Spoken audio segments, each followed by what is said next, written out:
it's, hey y'all, glad you're here, chasing relevance. Hey y'all, glad you're here. We're, what is this, episode 3? Tres? Tres, yeah. And man, on this one, we're going to be talking about a line that I heard in a movie. And the line was, wherever you are, be there. And that, Scott, man, that resonated with me. This came from a movie. I should have looked up what year this movie came out. This came from a movie, Kevin Costner movie, For Love of the Game. Right, baseball player, going through his into his career and kind of what that looks like and how he's dealing with stuff. But the thing that he had said in that movie is that he's easily distracted and occupied in his mind with things he has going on. Yet, you know, he can be in the room, but he's not with you. Exactly. Yeah. And this is a topic. This is something when he said that, you know, I was like, whoa, that's me. No question. And I'm unfortunately, I'm really good at being in a room with someone, whether it's friends or my family or with my kids, man. And I can be going through, and usually for me, it's work stuff, but I can be sitting there just going in my mind, got a whole other thing going on, and I'm sitting there and I'm not present. Yep. I'm the same way. You know, it's super easy to hear everything. You hear it, but you're not listening. You just kind of, yep. Mm-hmm. Yeah. Give your little reply, you know, just so they think you're paying attention. But I think that's more common than not. You know, and I do think that people are becoming more aware of it. Yeah. But you know, for me as a softball coach, I use that very thing with my team every season, every game, because it's so easy, you know, especially in softball.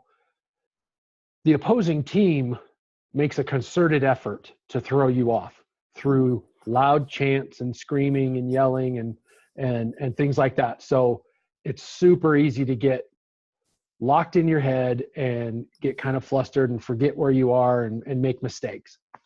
And one good example of that is my daughter who's a pitcher. And, you know, it's incredibly difficult to be in that position and stay focused when there's 12 or 14 girls 30 feet away from you yelling specifically at you about not being a good pitcher and throwing balls and not throwing strikes and things like that. And it gets pretty nasty sometimes. And so I have this conversation on a regular basis with her about staying focused, staying in the moment, not getting distracted with that. And it's funny because when you brought this up about being where you are and using that line from For Love of the Game, I actually use another line from that game with her on a regular basis, even during games. And I will say, when I see her kind of getting derailed, I'll say, hey, clear the mechanism. Clear the mechanism. I tell her, take your glove off, remove everything, let it all go, and let's get refocused and come back in and play your game. Nice. Dude, that just gave me chills, bro. That gave me chills crazy. Right there. All of a sudden I was like right there, seeing that happen. I felt that, man. That was good. It's funny, and I can see it happen with her. I can see it in her expression, and I can see it in her body language, the way she carries herself. Because I can tell when she's starting to get tired or she's getting mentally drained, and I'll just say, hey, I'll yell out to her, clear the mechanism, clear it out, take a walk around the mound, and let's get back to business. Yes. And she's getting better. She's really good at it, but she's getting better every year. It just works. And it's funny because didn't you tell me that like this, like you actually did this, you said that she goes through it, and didn't she have like a huge like strikeout in a game where she just like yes, our first game of this season, as short as it's been cut so far, was against it was actually a conference game, which made it even a little more stressful. And we ended up going 6 innings before we kind of blew it out and beat them by a run rule, which is when you're ahead by, Right. I think in fifth or sixth inning, it's 10 runs, something like that. But mercy. yeah, it is a mercy rule. And it's a tough one. We've been on both sides of that as a team. But in this particular game, we went 6 innings, and in a 6-inning game, there are 18 outs to be made. And after the fact, a couple of days later, we're looking at stats, and I'm going through it, and I see, oh wow, she faced 34 batters, and she had 17 strikeouts. I'm like, cool, that's cool, but I didn't put it together at the time. And I went back through, and I was like, wait, that's 6 innings. There's only 18 outs to be made, and she had 17 of them. So it was It was a lot of fun. That's cool. She was just beside herself, and when she realized, and oddly enough, just yesterday, the head coach of our varsity team reached out to her and said, "Hey, did you know about that you had 17 strikeouts and only 18 outs were made and all that?" And she's like, "Yes, I did. I did know that." Yeah, she was all jazzed about it, and it was fun. But at the same time, we can't get caught up in that. We've got to be, okay, that was great. We're done. Now we're on to the next set of business, and that's, that's kind of the whole philosophy behind being present in the moment, where you are and when you're there.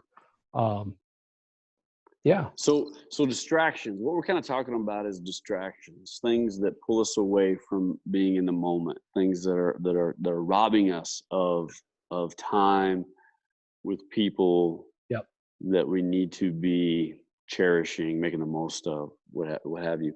The definition, one of the definitions, or a couple definitions of a distraction, one is a thing that prevents someone from giving full attention to something else. Okay, the other one is extreme agitation of the mind or emotions. That's even more. I even like that one even better. Mm-hmm. That seems more relevant, more pertinent to how I see it. Is just not being able to calm your mind and be present. I really like that one. It's funny because in that context, I always try to talk myself through how much of what's happening right now do I control. For instance, in that softball game, you have no control over what that other team is doing or saying and all that. All you can control, or all she can control, is what's happening in her mind and with her body at that very moment. And so that, for me, is how I try to help myself get through those moments of distraction and being unfocused. Is, am I in control of this? Do I control all of this? Yeah, most of the time I have more control than I think I do. Mm-hmm. And I think a lot of people don't realize that.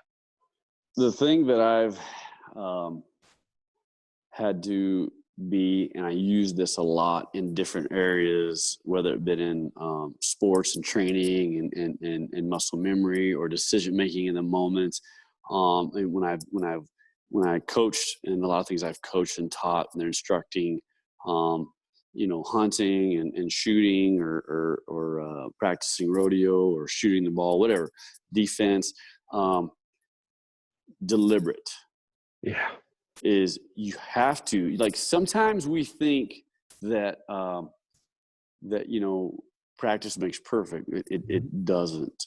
Perfect practice makes perfect. Yep. And so you have to be very deliberate in what you're doing, what you're teaching yourself, what you're training yourself, and being deliberate in focusing on the moment is what I have to really do, because, man, I'm good, and I'm really guilty of. And I did this at the ranch quite a bit because I wore so many hats. Okay. Sure. I was worried about animals. I was worried about how the place looked. I was worried about, did we get the right groceries? We got the menu set, is the cook going to show up? Right. Yeah. And I had a couple amazing cooks, by the way. I also had some that I didn't know if they was going to show up. And I was always thinking of, okay, I gotta do this, and this. I gotta be here. I gotta be there. I need to, I was like thinking about how I was going to entertain. I was thinking about, matching up people to the right horses so there's not a wreck on my hands. So how easy was it for you to get distracted in all of that? Well, the thing is when I was working, I was really good at being on point. Sure. And being in the moment. When I was sitting down with my family or sitting down just trying to, unwind and just hang out with them, that's where I was really guilty of being there, but not. Yeah. Yeah. And here's the bad part. Like I'm pretty easy to read once you get to know me. A young man by the name of Adam Beaver worked for me for the last 4 years. He became my right-hand man. And he became a brother to me. And we're family. We talk all the time still. He's a great dude. This guy's class act. And he got to know me so well. We could be doing something and we'd be talking, and I would start to give him kind of the typical head nod. Oh, right. Yeah. And he'd be like, dude, you're not with me, are you? And I'd be like, no. Yep. And he would call me out, and that's one of the things I'm going to kind of mention is you got to come up with things that help put you in check on that, because one of the worst things we can do, we talked about time being a currency, right? Yeah. When we're hanging out and we're in conversation and we're doing this thing we're doing and we're really checked out and we're somewhere else in our mind, we're robbing ourselves of an opportunity to learn something about someone, or to connect, or to hear them reaching out, crying out for a need. We're missing out on opportunities because one of the things is when you're not present and in the moment, you are missing out on the opportunity of what we're meant to do. We are meant to give of ourselves. We're meant to serve. We're designed that way. It isn't, we're not designed to, hey, what can I get? What can I receive? It's what can I give? Yes. And when we're giving, we're living out and fulfilling the way we were made, the way we're wired, what good Lord intended for us. And so when you're not present, you are robbing all those opportunities. And I am really good at that at times. Absolutely. I'm just completely robbing moments to listen to my son ask me a question or to say something, and for me to hear it, to have an opportunity to respond, for my wife to just need me to listen and tune into what she's got going on. Yep. Well, and don't think for a second that they don't know we're checked out. Oh, dude. And that's the part that when I think back, I always feel bad. Like, man, I really kind of blew that. I wasn't there. I wasn't engaged. It was just nodding the head. And, yep. And I hate that. It's just one of those things that I'll probably struggle with my whole life, or the rest of my life. But it's another one of those things where I know I can be better. It's just a matter of doing it. Being deliberate. 100%. So like my boys, I tell you how bad it's gotten sometimes. They'll be like, Dad. And I'll be like, what? And they're like, you weren't present, Dad. They're like, they could tell, Yep. Of course they can. Yeah. I actually think children notice it easier than adults do. Yeah. Because I think adults are commonly in that mind frame a lot. So if you're not paying attention to me, I'm probably not paying a whole lot of attention either. You know what I mean? It's just our level of engagement and presence is much different as adults. Kids are in it. They're in it 100% all the time. But so I actually, this is no joke. So when we were living at the ranch, where the living room was set up, my kitchen was off to my left. Okay. And I can, like, when I kind of sit down and I'm like checking out from the work day and I'm just trying to like check out and unplug, I'll like start watching something. And I can block out the noise pretty easy, especially coming from an event background. Right. I got conversations going on for 5 years and a molded earpiece in my right ear. Yep. And I got stuff going on all the time. Yep. Security, ticket takers, ushers, backstage, spotlight, whatever. And yet I have all this noise, right? Well, there for a while, my wife would be like, DR, dad, DR. And I'm like, what? And they're like, oh my gosh, I swear you're going deaf. Well, I actually did get checked out about a year ago. My left ear, my left ear, I guess I was wearing that molded earpiece, got so damaged in 5 years of cranking up the volume. Oh yeah. So I could hear conversations during rock concerts. Sure. So now I actually have that as a legit Nice. I'm sorry, babe. I can't. You got to talk into this ear. I tell you, it's getting kind of bad though, because she's like, DR, you're literally doing like this now when you're. What was that? What? Yeah. Yeah. But no, but the thing is I really have to focus on being deliberate, because I don't want to miss out, and I don't want to miss out on who I'm supposed to be. Correct. Well, and for me, I think it's also about respecting who you're with. They deserve it. It's so disrespectful to not be completely, and I'm guilty, especially like when we go out to eat and things like that. We're all sitting on our phones, and we have to make a complete like announcement. Hey, let's put our phones down. Let's deliberately focus on each other. Yeah. And it's I'm disappointed sometimes in myself that I've gotten that way, but technology has allowed us such an easy way to do that. We're going to talk about that, dude. Yeah. I can't wait. Yeah. Yeah. There's a topic we'll have talking about the whole world of technology and phones. Yep. But no, you're right. It's easy to just like. Totally. What can we do to get refocused and to get more deliberate and block out that noise? How do we do that? And I don't know that I have the answer today. I just think it's important that we do the work to figure it out. I tell you, one of the things that I've done, and that's when I mentioned what Adam Beaver did with me is I think accountability is a huge deal. We're going to talk about that one day, but for right now, the accountability and being deliberate, the accountability and being present. I think having someone around to call you out and be like, hey, I need you here now. That's something I need sometimes. And my wife, she'll be like, hey, we're here. We're with the boys. We need you here now. And all of a sudden I'll just like, I can switch like that because I'll realize I'm being selfish. Right. I'm being distracted, and I'm not being fair to them. I'm not giving them what they deserve in the sense of they deserve my attention. I need to respect that. I need to love on them. Exactly. I'm their dad. My wife deserves that, man. I tell you what I used to say is I would give my guests all my firsts, and my second, thirds, and fourths was for everybody else. Right. But then I wasn't present.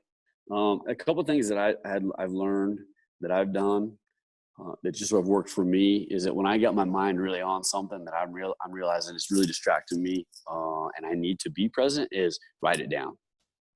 Yeah, for sure. Because if I just go ahead and write down whatever it is, my thoughts, whatever I'm trying to figure out, and I just, okay, I'm going to come back to that. It makes me feel like I can kind of unload it just for a little while. Especially like I have a hard time sleeping. My mind won't shut off. And when I just write things down, it helps me get focused on the fact that I just want to relax and I just want to be in the moment. Right. Yep. The other thing is sometimes I may just I've had to do this where I've just been like, you know what? I just need like 5-10 minutes. Yeah. And I go out and I get some fresh air. Maybe I do a quick little workout. Maybe I just go out and just kind of, whether I need to vent to somebody or I just remove myself. And then I come back in and say, hey, all right, I'm here. Right. I'm ready. I'm ready to you clear the mechanism. I clear the mechanism. That's a good point. And then I think really the thing is sometimes you just got to ask yourself why am I being distracted? And I think a lot of times people have a hard time being honest with themselves of the why. More times than not, I'm like, why? Well, because I think work is more important than what's right in front of me. No, that's not true. Why? Right. Because I think that what I have going on is something that just really needs to be figured out right now. No, probably doesn't. Right. Why? Well, just because I'm an ass. I mean, Sometimes, yeah. you know, And that's so funny. Yeah. Sometimes that is it. you know, Yeah, I don't know. I'd be interested to hear what other people think. I'd love to hear what other people think about this and how they handle being present and not being distracted and being deliberate. Whether it's in comments or in emails or whatever, I would love to hear how other people deal with it. yeah, Yeah. yeah, for sure. You can't you can't learn while you're talking. You can Right. only learn while you're listening. That saying, be slow to speak Yep. and quick to listen. Yep. And I think that's one of the things that we're really hoping for is when we're kind of talking about some of these things, the things that we deal with, there's going to be some other really great ideas, techniques, however you want to say it, that other people are going to share. And that's when we get into the good stuff too. Yep. Yep. Excuse me. Yep. Well, I like this conversation. I think this is probably one of those that we'll visit on more than one occasion, because it's something that people deal with pretty regularly, and being inattentive or not being focused on maybe what's important, but more on what's easy, because you have so much sitting in the palm of your hand now in the form of a phone. It's really easy to check out and just say, yeah, I'm here, but you're not, And so it's, I think it's something that I know it's something I have to work on, and I know that it's important that I do that. And so I hope that through this series that we come back to that, down the line, maybe a couple months, and say, okay, I want to be like you said, to be accountable to someone or to something. Let's come back to it and say, okay, how have we dealt with this since the last conversation? What improvements have we made? What have we done to get better? And not just to be better listeners, but I think it's just part of being a better person. Absolutely. Absolutely. Because you want to be heard and you want someone to give you some feedback, and people deserve that. So real quick, tell me who's Fred Rogers? Mr. Rogers. Mr. Rogers. Mr. Rogers. You're referring to Mr. Rogers. Yeah. It's a beautiful day in the neighborhood. Yes, because he said, and it wasn't so much in the context of that we're talking about right now, but it does apply. He said he was speaking more about it in the context of crisis, and which we're in, but in the time of crisis and turmoil and emergencies and things like that, always look for the helpers. His mother told him, when you're scared or when you're in a situation, always look for helpers, because there's always helpers around.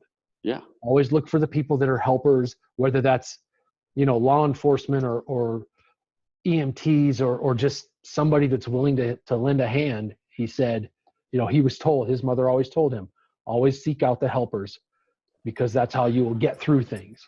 Yeah. And so that's what I kind of hope this whole project that we're working on turns into. Mm-hmm. I can tell you, since I left the ranch, went through a real interesting transition. And that's we're going to talk about that one day of Absolutely what I went through and what I learned from it. But the thing that, knowing this about myself, about being there, being in the moment, being present, is because I know that about myself. I'm continually really trying to be deliberate in my actions with my family, with my boys, with absolutely. And the thing is one of the things I always kind of step back and say is whatever I think is so important that I have my mind on, is it worth the trade with what's and who is right in front of me? Right. And it's usually pretty easy for me to answer that, but then I gotta be deliberate in my actions, and I gotta be disciplined in it. And Absolutely.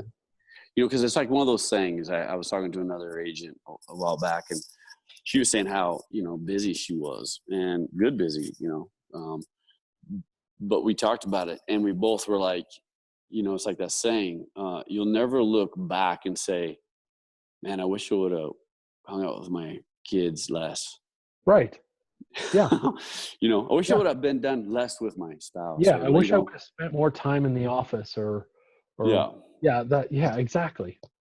Yeah. And that's, again, another topic for another day, but regret and how that drives me is huge right now. Yeah. So I'm just going to kind of leave with this. You know, it's like old Costner said, man, wherever you're at, be there, be in the present, be in the moment. When you have things right in front of you, that's when life can produce the most amazing fruit, is when you're making the most with what's given to you right in front of you. And we spend too much time focusing on our goals, what's out there, too much time, all these things we think we need to get done. And those are good things to do, but to be in the present gets those goals done. Right. And man, that's what you know, that's what this is about, man. Just we're just going to grind, have some fun talking about it. And this was a good one to kind of touch base on. Yep. And if you do have those goals that are, you know, years down the line, what do you got to do? You got to get stepping. Keep stepping. Yeah, exactly. Yeah. So that's, all right, man. We're on it. Hey, thanks everybody for joining us here with Chasing Relevance. It's a you know, beginning of our journey here, but we're glad you're checking us out. You're hanging with us. And for those of you who haven't yet, please subscribe. And we look forward to the venture we're taking. Absolutely. And we want to engage with you guys. So if you've got comments or thoughts, please comment, no matter where you find us, whether it's LinkedIn or Facebook or YouTube, Spotify. We'll be on iTunes soon. I think you can comment on all those different platforms. So please do that, because we really do want to hear what you think and how we can use that and re-engage with everyone. So yeah, I can't wait for episode 4. Right on. All right, man. See you later.